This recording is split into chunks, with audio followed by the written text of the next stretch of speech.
Halo para pendengar, dimanapun kalian berada. Seperti biasa, setelah satu musim sudah berlalu, sudah saatnya gue hadir kembali untuk membawakan konten list anime isekai terbusuk sampai yang terbaik di musim Spring 2024 menurut gue.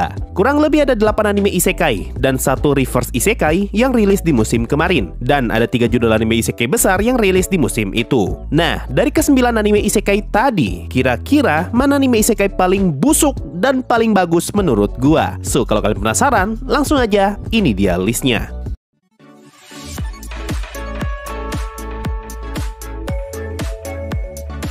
Mulai dari peringkat pertama dari belakang, alias anime isekai paling busuk di musim Spring kemarin adalah anime The New Gate. Anime yang awalnya ramai karena dibilang plagiat SAO, padahal bagian miripnya cuma di sekian menit awal episode pertamanya. Kenapa dibilang plagiat? Karena anime ini awalnya mengambil konsep death game, di mana si karakter utama dan banyak player lain terjebak di dalam game, dan mereka bakalan mati beneran kalau saja mereka mati di dalam game. Persis seperti setengah awal SAO Season 1. Tapi setelah berhasil mengalahkan bos terakhir, bukannya keluar dari dalam game, CMC malah terkirim ke dunia lain yang mengambil latar dunia game yang sedang dia mainkan. Jadi sampai sini anime New Gate bukan lagi plagiat SAO dan malah lebih seperti Leadale. Meskipun kalau kita lihat dari versi novelnya, anime The New Gate rilis lebih dulu daripada Leadale, yaitu rilis pada tahun 2013, masa-masa ketika nama SAO memang lagi besar-besarnya. Sedangkan Leadale baru rilis di tahun 2019 kemarin. Kurang lebih seperti itu premis anime jelek yang satu ini. Nah, apa yang ngebuat anime ini jelek sebenarnya cuma satu, dan ini adalah hal yang paling fatal dari animenya, yaitu visual. Gambar karakternya, scene actionnya, dan warna animenya semuanya jelek. Mulai dari warna kulit Guildmaster yang kayak orang habis opname, dan warna rambut si Elf yang katanya hitam tapi malah kelihatan ungu. Bentukan karakternya juga jelek banget. Contohnya bisa kita lihat di episode 9 menit 15.50, episode 9 menit 17.38, dan episode 10 detik paling awal. Kalau mau dibilang ya, gue tuh kasihan banget sama ini anime. Padahal New Gate adalah salah satu judul isekai sepuh, sama kayak Mushoku Tensei. Tapi bukannya dapat adaptasi yang bagus, dan New Gate malah dapat adaptasi ampas kayak gini. Bersyukurlah kalian para pembaca novel Mushoku Tensei, karena animenya nggak dibuat kayak The New Gate ini. Nah, dengan visual sejelek ini, saran gue sih mending baca versi manganya aja, atau sekalian baca versi novelnya. Jadi jangan heran kenapa gue naruh anime The New Gate di peringkat paling bawah untuk musim ini. Ceritanya pun sejujurnya ya, tidak begitu menarik. Tipikal cerita isekai OP, dan ada banyak cewek cantik yang ada di sekitarnya. Satu-satunya yang menarik dari ceritanya sejauh ini hanyalah perasaan nostalgia yang muncul ketika Shin bertemu dengan para NPC yang dulunya ada di dalam game. Selebihnya, The New Gate hanyalah anime isekai OP yang dibuat seadanya dan masih belum menarik sama sekali. Lanjut peringkat kedua terburuk, gua kasih untuk anime isekai level 2. Secara visual sih ini anime bagus banget ya. Banget dalam artian enak dilihat gitu. Apalagi kalau kita bandingkan dengan anime The New Gate. Tapi masalahnya, anime ini tuh tidak punya isi sama sekali selain nyeritain MCOP baik hati yang dikelilingi banyak cewek. Anime ini bercerita mengenai karakter dari dunia lain yang terkirim ke dunia lain sebagai pahlawan. Tapi karena statnya kelihatan lemah, dia malah diusir dan diganti dengan pahlawan lain yang statnya lebih tinggi. Tipikal cerita fantasi dan isekai tentang karakter utama yang dianggap sampah, makanya ditendang dari party, padahal sebenarnya dialah yang lebih berguna dibandingkan anggota party lainnya. Sejujurnya ya, tipe cerita kayak gini tuh udah pasaran banget, apalagi kalau kalian sering baca manga isekai dan fantasi. Makanya gue sama sekali tidak merasakan ada yang spesial dari anime ini.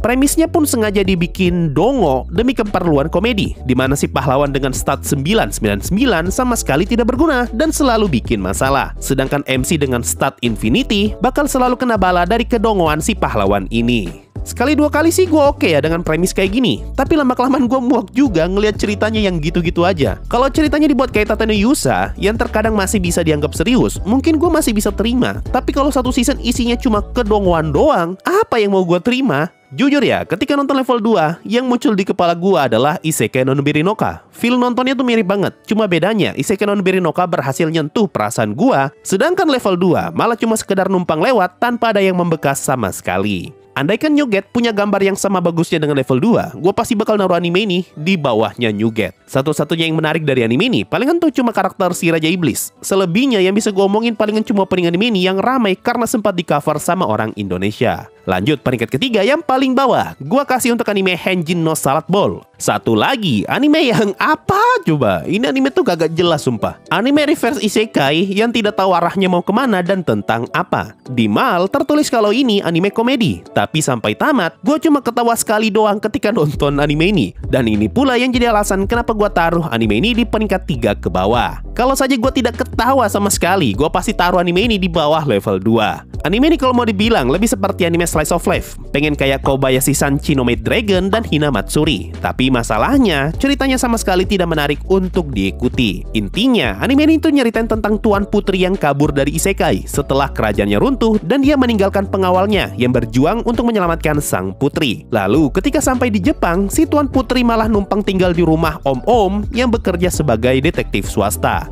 Nah, hal pertama yang aneh dari anime ini adalah respon si tuan putri yang sama sekali tidak peduli dengan nasib si kesatria. Bahkan ketika dia tahu kalau si kesatria masih hidup, dia sama sekali tidak berusaha untuk menolong si kesatria yang hidup tidak jelas selama berada di Jepang. Buat gua, ini aneh banget. Kayak ada logika yang hilang di kepala si tuan putri. Padahal hidupnya bisa selamat berkat bantuan si kesatria. Dan si kesatria itu pun sudah bersama si tuan putri lebih lama daripada dia bersama si om-om karakter utama kita. Tapi, dia malah lebih milih mikirin si om-om ini daripada kesatrianya alias pelayannya. Bahkan selama di Jepang, tidak ada satupun episode yang nyeritain si tuan putri ini yang lagi kepikiran soal keluarganya, teman-temannya, ataupun rakyatnya. Betul-betul tidak peduli dan malas tahu. Logika ini yang bikin gue terganggu ketika nonton anime Salad Bowl, terutama di episode-episode awalnya. Tapi lama-kelamaan, gue pun udah malas mikir sejauh itu, karena ceritanya pun makin lama juga makin random. Mulai dari ngebahas perselingkuhan, pembulian, homeless, judi, dan sekte sesat. Meskipun random,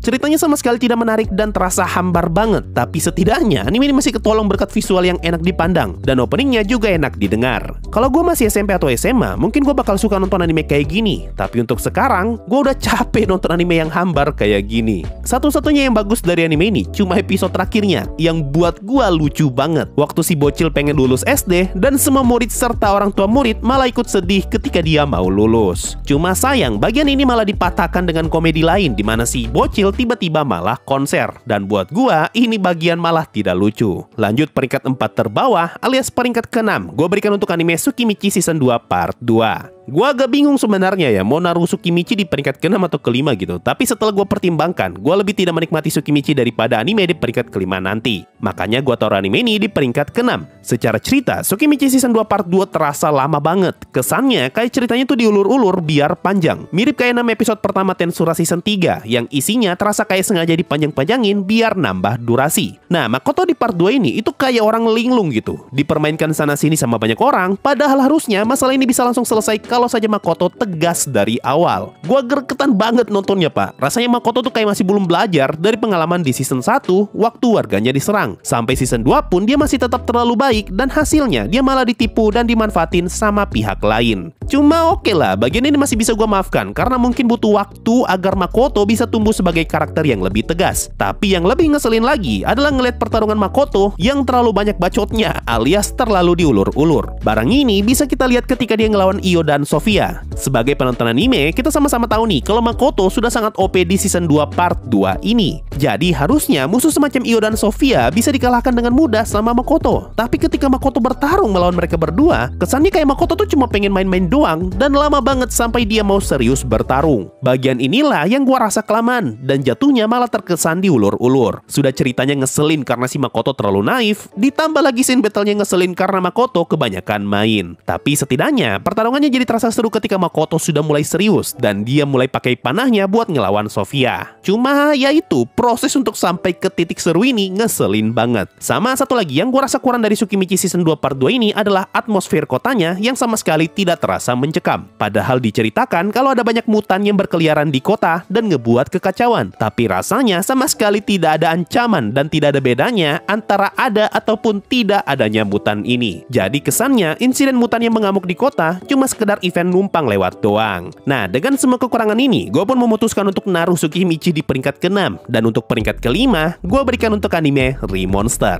Anime isekai tentang orang yang terkirim ke isekai dan bereinkarnasi jadi goblin. Kerjaannya cuma berburu berburu dan makan. Lalu CMC bakal makin kuat karena dia bisa mendapatkan skill dari apa yang telah dia makan. Ada dua hal yang pengen gue komentari dari anime Remonster. Pertama, suara pergantian harinya lama-kelamaan ngeselin. Apalagi ada beberapa episode yang setiap sekian detik bakal pindah hari. Jadi suara pergantian harinya bakalan muncul terus-menerus dalam waktu yang berdekatan. Awalnya gue merasa kalau ini adalah sesuatu yang unik, tapi lama-kelamaan gue malah muak ngedengar sound effect ini. Kedua, yang pengen gue komentari adalah animenya kebanyakan monolog. CMC di anime ini terlalu sering jadi narator. Jadi kesannya gue lebih merasa seperti lagi dengar cerita orang daripada nonton anime. Hasilnya ada banyak banget proses yang cuma diceritain melalui monolog daripada ditampilin dalam bentuk scene, sehingga ngebuat pacing animenya jadi terasa cepat banget. Tapi meskipun begitu, sangat menyenangkan untuk mengikuti proses perkembangan CMC dari yang awalnya cuma goblin bocil sampai akhirnya dia evolusi jadi seperti sekarang. Makanya gue sama sekali tidak ragu buat naruh Remonster di peringkat kelima. Nah, untuk peringkat keempat, gue berikan untuk anime Tensura Season 3 Course 1. Course 1 di sini merefer ke episode 1 sampai episode 11. Karena masuk episode 12, opening animenya sudah ganti, yang berarti animenya sudah masuk ke Course 2. Nah, kalau gue persimpel ya, pendapat gue tentang Tensura tuh gampang banget. Intinya, ini anime kebanyakan rapat. Gue udah ngebuat konten yang membandingkan seberapa rapat anime Tensura Season 3 kalau dibandingkan dengan anime rapat lainnya. Dan hebatnya, 6 episode pertama Tensura Season 3 berhasil mengalahkan semua anime tadi. Padahal episode pertama Tensura Season 3 menurut gua lumayan bagus. Jadi sangat masuk akal kenapa gua taruh anime Tensura Season 3 Course 1 ini di peringkat keempat. Karena bagaimanapun juga, rapat 6 episode sama sekali tidak menyenangkan untuk ditonton. Gua bisa saja nih taruh Tensura Season 3 di bawahnya Tsukimichi dan Remonster kalau isinya rapat semua. Tapi ternyata tidak. Dan harus gua akui kalau kedua anime tadi masih kurang menarik kalau dibandingkan dengan Tensura Season 3 ini. Meskipun 6 episode pertama isinya rapat semua, setidaknya 5 episode sisanya sudah mendingan dan jauh lebih asik untuk ditonton. Walaupun scene bertarungnya Rimuru dan Hinata ternyata tidak se-epic yang diharapkan. Malahan ya kayaknya lebih epic scene bertarungnya mereka di opening daripada di anime. Gua rasa cuma itu doang ya kalau ngomongin Tensura Season 3 Course 1 ya. Lanjut ke peringkat ketiga, gua kasih untuk anime Isekai Appraisal. Sesuai namanya, anime ini bercerita tentang bocah bangsawan yang punya kemampuan untuk melihat stat orang lain. Dan kemampuan ini dia manfaatkan untuk merekrut orang-orang berbakat demi bisa memperkuat wilayahnya. Kalau mau jujur ya, buat gue pribadi, 3 episode pertama anime ini lumayan cringe. Apalagi episode ketika si bocil mencoba merekrut si cewek penyihir. Konflik antara budak dan penjual budak yang ujung-ujungnya berakhir ricuh sudah sering banget gue lihat di cerita fantasi Jepang. Dan rasanya gue agak muak ngelihat beginian lagi. Tapi kalau disuruh pilih, gue rasa sih masih mending nonton beginian daripada rapat 6 episode. Nah, masuk episode 4, di sini baru gue kena dengan ceritanya. Gue berhasil dibuat baper ketika ngelihat cerita perpisahan si bocah di episode 4 dan kematian bapaknya CMC di episode 7. Jadi, alasan kenapa gue taruh anime ini di peringkat ketiga melebihi Tensura Season 3, murni karena anime ini berhasil ngasih dampak emosional ke gue, alias animenya lebih memorable. Terutama di 2 episode yang gue sebutkan tadi. Oke, sekarang tersisa 2 anime isekai lagi, yaitu Konosuba Season 3 dan Mushoku Tensei Season 2 Part 2. Satunya anime komedi dan satunya lagi anime drama serius. Nah, mana yang lebih bagus menurut gua? Mari kita bahas satu persatu. Mushoku Tensei Season 2 Part 2 jadi satu-satunya anime isekai yang paling berkesan di musim ini. Gua bahkan sampai ikut terbawa emosi dan masih tetap baper setelah selesai nonton anime ini. Meskipun part 2-nya dibuka dengan lumayan slow karena cuma nyeritain Rudeus yang beli rumah dan Rudeus yang nikah dengan Sylvie. Tapi masuk episode 3 ke atas, konfliknya mulai terasa dan dramanya jadi makin kental. Gua bahkan sama sekali tidak merasa lama ketika nonton part ini, saking larutnya gua ke dalam cerita yang Mushoku Tensei tawarkan. Padahal gua sudah tahu ceritanya akan seperti apa karena gua sudah pernah baca novelnya. Lalu untuk Konosuba Season 3, ada banyak sekali momen yang berhasil ngebuat gua ketawa lepas. Malahan kalau mau dibilang, menurut gua, Konosuba Season 3 adalah season paling lucu dari keseluruhan Konosuba. Mulai dari scene Kazuma yang main catur bareng Tuan Putri di episode 3, Kazuma yang nabrak kaca di episode 9, dan masih banyak lagi. Scene Kazuma diculik sama Tuan Putri di ending episode 2 juga cantik banget. Ini adalah sebuah upgrade visual yang sangat jauh kalau dibandingkan dengan season sebelumnya. Scene action ngelawan Hydra juga bagus dilihat. Dan kebetulan Mushoku Tensei Season 2 juga lagi ngelawan Hydra di part 2-nya. Dan scene action ketika mereka ngelawan Hydra juga bagus banget. Nah, dari kedua anime tadi, gua rasa sih sudah kelihatan ya mana anime yang bakal gua pilih sebagai anime isekai terbaik di musim Spring 2024 kemarin. Ya, apalagi kalau bukan Mushoku Tensei Season 2 Part 2. Meskipun Konosuba Season 3 lucu banget, tapi tetap animenya cuma sekedar lucu doang. Dan setelah selesai nonton, gue bisa langsung move on dan nonton anime lain. Sedangkan Mushoku Tensei Season 2 Part 2 masih tetap membekas meskipun gue sudah selesai nonton. Gue sangat suka dengan pendekatan di Part 2 ini yang dibuat jauh lebih serius dan unsur mesum serta komedinya dipangkas habis-habisan. Sehingga ngebuat gue sebagai penonton bisa ikut menseriusi perkembangan karakternya Rudeus yang sudah semakin dewasa. Gua masih ingat momen ketika Rudeus bimbang mau berangkat bantu Paul atau malah tinggal menemani Sylvie. Ketika nonton bagian ini, gue berhasil dibuat merinding melihat keputusan yang Rudeus ambil. Belum lagi momen ketika si Anu mati yang dibuat hening, scene ketika Nor nangis mendengar kabar si Anu, dan ekspresi Rudeus ketika tahu kalau Anu ternyata malah jadi Anu. Semua ini berhasil ngebuat gue yakin kalau Mushoku Tensei Season 2 Part 2 memang pantas jadi isekai terbaik di musim Spring 2024 ini. Nanti gue bakal bikin video terpisah yang ngebahas soal Mushoku Tensei Season 2 Part 2 dengan lebih mendalam. Bagaimana pendapat gue soal part ini dan apa yang gue rasakan ketika nonton part ini. Nah itu tadi list anime isekai Spring 2024 dari yang terbusuk sampai yang terbaik. Kalau kalian gimana nih? Apa list anime isekai terbaik versi kalian di musim kemarin? Tulis aja di bawah dan sampai ketemu lagi di akhir musim summer nanti. Makasih semua sudah mendengarkan sampai di titik ini. Sampai jumpa di video yang lain dan bye-bye.